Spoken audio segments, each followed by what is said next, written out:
Alors, j'hésite presque à intervenir après mon collègue Benedetti, parce qu'effectivement, c'est ce qu'il vient de dire, c'est exactement ce que je pensais et ce que je vais quand même développer.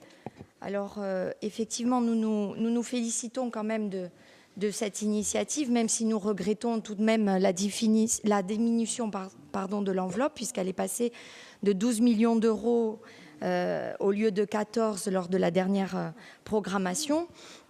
Alors sur ce dossier, vous l'aurez compris, et puis en plus vous vous êtes tourné vers moi, monsieur le conseiller exécutif, j'interviendrai en ma qualité d'élu CAPA.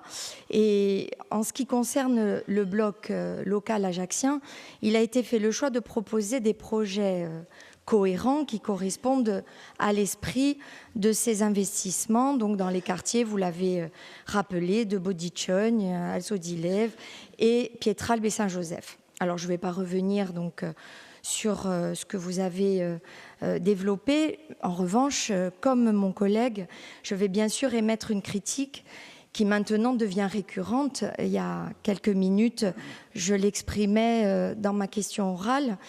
Alors, le président d'exécutif l'a précisé, il est bastiais, et il le fait savoir, puisque justement, il fait régulièrement le choix de privilégier son agglomération au détriment d'autres territoires, quoi qu'il ait pu en faire la démonstration tout à l'heure, une démonstration chiffrée. Je ne reviendrai bien évidemment pas sur ce sujet.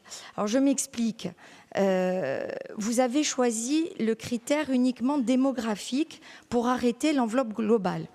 Vous avez précisé 85% pour la CAB et la CAPA et 15% pour Corté et Porto-Vecchio.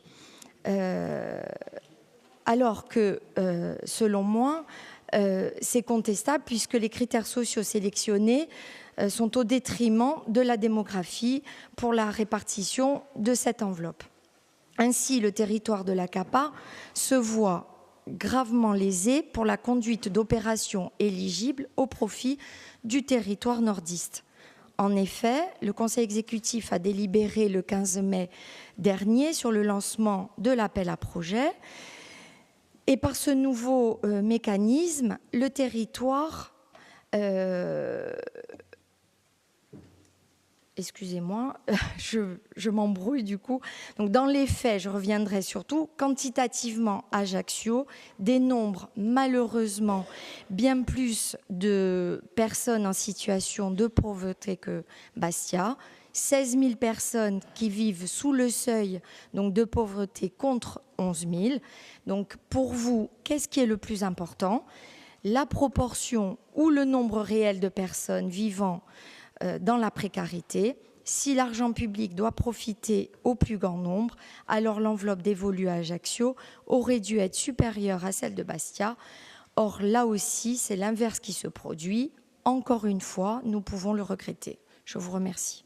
Juste pour vous répondre, effectivement, dans cet hémicycle, nous sommes tous élus régionaux. Je suis effectivement une élue de la région. En revanche, quand les chiffres ou les faits sont marqués et marquants, on est obligé de le dire. Et on a le droit aussi de vous le dire et vous avez le droit de l'entendre. Merci.